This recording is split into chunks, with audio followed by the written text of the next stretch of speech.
প্রতিটি দিন ছিল আমাদের জন্য একটি দুঃসময়, প্রতিটি রাত ছিল আমাদের জন্য বিভীষিকাময়। আল্লাহর অশেষ মেহেরবানিতে প্রায় ১,৫০০ ভাইয়ের জীবন, হাজার হাজার ভাইয়ের বন্ধুত্ব বরণের মধ্য দিয়ে সারা বাংলাদেশের দেশপ্রেমিক ছাত্র যুব জনতার সফল অভ্যুত্থানের মাধ্যমে আমরা সেই দানবীয় শক্তিকে বিদায় করতে সক্ষম হয়েছি। আজকে যে স্থানে দাঁড়িয়ে আমরা সমাবেশ করছি, গত বছরের 19শে জুলাই ঠিক এই স্থানে আমার ভাইদের উপর তৎকালীন আওয়ামী সরকারের পেটোয়া বাহিনী গুলি চালিয়ে প্রায় 70 জন ভাইকে গুলিবিদ্ধ করেছিল। আমরা সেই রক্তের বদলা নিতেও সক্ষম হয়েছি। সংগ্রামী বন্ধুগণ, এত জীবন, এত রক্ত, এত আন্দোলন সংগ্রামের ফলশ্রুতিতে আমাদের প্রত্যাশা আমরা আমাদের কাঙ্ক্ষিত বাংলাদেশ ফিরে পাব। কিন্তু দুর্ভাগ্যজনক বাস্তবতা হলো আমরা দেখতে পাচ্ছি এই সফল অভ্যুত্থান, সফল আন্দোলনে 1 বছর না পেরোতে আর এক নতুন ফ্যাসিবাদ মাথা চালা দিয়ে ওঠার চেষ্টা করছে। তাদের সন্ত্রাস, চাঁদাবাজি, জুলুম, নির্যাতনে আজকে গোটা দেশ অতিষ্ঠ হয়ে উঠেছে। সংগ্রামী বন্ধুগণ, মনে রাখবেন, এই বাংলাদেশ আপনার, এই বাংলাদেশ আমার, এই বাংলাদেশের প্রতিটি সীমানা, প্রতিটি ইঞ্চিকে সুরক্ষার জন্য অতীতে যেভাবে আন্দোলন করেছি, রাজনৈতিক নেতার বক্তব্য শুনে আমরা আহত হই, আশ্চর্য হই। গত কয়েকদিন আগে এই রাজধানী ঢাকায় একটি যুব সমাবেশে একটি দলের একজন শীর্ষ নেতা তার বক্তব্যকালে বলছেন, 17 বছর পর্যন্ত দলটা ক্ষমতার বাহিরে, 17 বছর পর্যন্ত মানুষ ক্ষুধার্ত। তাহলে এই 17 বছরের ক্ষুধা মেটানোর জন্যই আজকে চাঁদাবাজি করছেন, হামলাবাজি করছেন, টেন্ডারবাজি করছেন, দখলদারি করছেন, চেকপোস্ট দখল করছেন, অফিস আদালতে সন্ত্রাসী রাজত্ব কায়েম করতে যাচ্ছেন। এমন ক্ষুধার্ত মুক্ত মানুষগুলো আজীবন ক্ষুধার্ত থাকুক, এটাই আমরা চাই। আমরা স্পষ্ট ভাষায় বলতে চাই, আমরা চাই সবাই মিলেমিশে এই দেশটাকে সুন্দরভাবে করতে। কেউ যদি এখানে প্রতিবন্ধক হয়, সোজা আঙ্গুলে ঘি না উঠলে আঙ্গুল কিভাবে বাঁকা করতে হয় বিশ্বের চরমায় সৈনিকেরা কিন্তু সেটা খুব ভালো করে জানে। সুতরাং বুঝে শুনে রাখতে আসবেন, সবার হাতে লাগার চেষ্টা করবেন না। বিশ্বের চরমায় সৈনিকেরা ধরলে কলিজার উপর ধরে, অন্য কোনো জায়গায় কিন্তু ধরে না। আজকে অনেকের চাকরিতে করা হলে ভালোভাবে সাইডে জানে ক্যামেরা ফোকাস করে বাংলাদেশকে কেন রাখবে? আপনি একটু সাইডে দেন। ইসলামী আন্দোলন বাংলাদেশের নৈতিকতা আছে, আদর্শ আছে, চরিত্র আছে, দেশবাসীর প্রতি কমিটমেন্ট আছে, এই দেশবাসীর প্রতি তাদের ভালোবাসা আছে। কারণে আজকে অনেকেই বলেন আমরা নাকি কারো দালালি করেছি, প্রমাণ হিসেবে বলে আমাদের নামে কোনো মামলা হয় নাই কেন, আমাদেরকে জেলে নেয় নাই কেন? আরে বেটা, জেলে তো বাইরে চুরি করে থাকে, মামলা তো হয় যে অপরাধী তার নামে।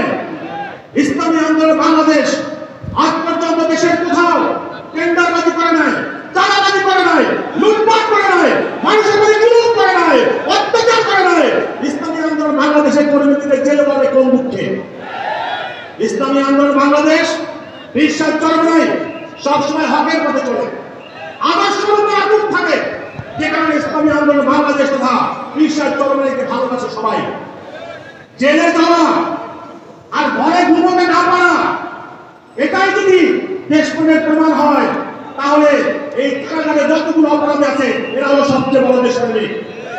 ইসলামী আন্দোলন বাংলাদেশ চাঁদাবাজি, টেন্ডারবাজি করে না, যে কারণে মানুষ তাদেরকে ভালোবাসে। ইসলামী আন্দোলন বাংলাদেশে দোষত্রুটি খুঁজে পাওয়া যায় না, যে কারণে তাদেরকে জেলে নেওয়ার সুযোগ নাই। তোরা চাঁদাবাজি করো, টেন্ডারবাজি করো, লুটপাট করো, ধর্ষণ করো, যে কারণে জেল খানাদের অনিবার্য পরিণতি। জন্মের পর থেকে ইসলামী আন্দোলন বাংলাদেশ আলহামদুলিল্লাহ আজকে দিন পর্যন্ত আদর্শের উপর আছে। আমাদের স্পষ্ট ঘোষণা আমাদের মরহুম সাহেব রহমাতুল্লাহ শিখিয়ে দিয়ে গেছেন, কোরআন ও হাদিসের উপর অটল অবিচল থাকবে, তোমরা এর পিছনে থাকবা। আমরা দেখেছি বর্তমান সময়ে সবচেয়ে পরীক্ষিত, সবচেয়ে গ্রহণযোগ্য নেতৃত্ব পেশায় চরমনাই, যে কারণে আমরা তার পিছনে আছি। সুতরাং ইসলামী আন্দোলন বাংলাদেশকে অহেতুক সমালোচনা করে ইসলামী আন্দোলন বাংলাদেশের পথ চলাকে দাবানো যাবে না। সংগ্রামী বন্ধুগণ, পাশে লোকে বহুজন বহু কথা বলবে, আমাদের দায়িত্ব হল আমাদের কাজ করা। আগামী জাতীয় নির্বাচন, এটা আমাদের জন্য চ্যালেঞ্জ। এই নির্বাচনে ইসলামী আন্দোলন বাংলাদেশকে একটি সম্মানজনক সফলতা ঘরে তুলতে হবে, আর সেই দায়িত্বে অগ্রণী ভূমিকা পালন করতে হবে ইসলামী যুব আন্দোলন বাংলাদেশের প্রত্যেকটা নেতা কর্মীকে। আমাদের নেতা পীর সাহেব চরমনাই বলেছেন, আগামী জাতীয় নির্বাচন পিআর পদ্ধতিতে হতে হবে। একদল বলে পিআর কি জিনিস আমরা বুঝি না। আমাদের গুরুনাথ ভাই ভালো কথা বলেছেন, পিআর যারা না বুঝে তাদের রাজনীতি করার প্রয়োজন নেই, আমরা অবসরে চলে যাই। বিশ্বের 91টা দেশে পিআর পদ্ধতি চালু আছে। এই পদ্ধতি সম্পর্কে যারা জানে না, যারা বুঝে না, সত্যিকার অর্থেই যারা রাজনৈতিক জ্ঞান রাখে না, এটা সে রাজনীতি করার তাদের অধিকার নাই। আমরা আজকে বৃত্ত কণ্ঠে বলছি, পিআর পদ্ধতিতে আগামী জাতীয় নির্বাচন হতে হবে। পিআরের বিকল্প অন্য কোন পদ্ধতি এদেশের আমাদের জনগণ মানবে না, মানবে না, মানবে না। ডাইরেক্ট করে যদি চাপিয়ে দিতে চায়, তাহলে আবার হয়তো প্রয়োজনের রাজপথে মোকাবেলা হবে।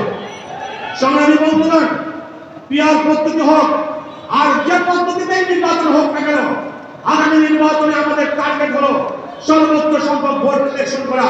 এজন্য এখন থেকে প্রতিটি পাড়া মহল্লায় গ্রামে গঞ্জে ইসলামী আন্দোলন বাংলাদেশের দুর্গ করে তুলতে হবে। প্রত্যেকটি নাগরিকের কানে কানে আগামী দিনে ইসলামী আন্দোলন বাংলাদেশকে ক্ষমতায় নেওয়ার প্রয়োজনীয়তার কথা তুলে ধরতে হবে। ইসলামী আন্দোলন বাংলাদেশের আদর্শ, ইসলামী আন্দোলন বাংলাদেশের পথ চলা সম্পর্কে সবাইকে ওয়াকিবহাল করতে হবে। এই জন্য আমরা প্রতিটি সময়কে মূল্যায়ন করে এখন থেকে আগামী জাতীয় সংসদ নির্বাচনকে টার্গেট রেখে বিশ্বাস চরমনাই পর্যন্ত সকল প্রার্থীকে সামনে রেখে আমরা আগামী নির্বাচনে একটি সম্মানজনক ফলাফল অর্জন করার জন্য সর্বোচ্চ প্রচেষ্টা চালাবো। আর সেই প্রচেষ্টায় ইসলামী যুব আন্দোলন বাংলাদেশ সামনে থেকে অগ্রণী ভূমিকা পালন করবে। এই প্রত্যাশা রেখে এই বক্তব্য শেষ করছি। ইনশাআল্লাহ রাজপথে দেখা হবে, স্লোগানে কথা হবে।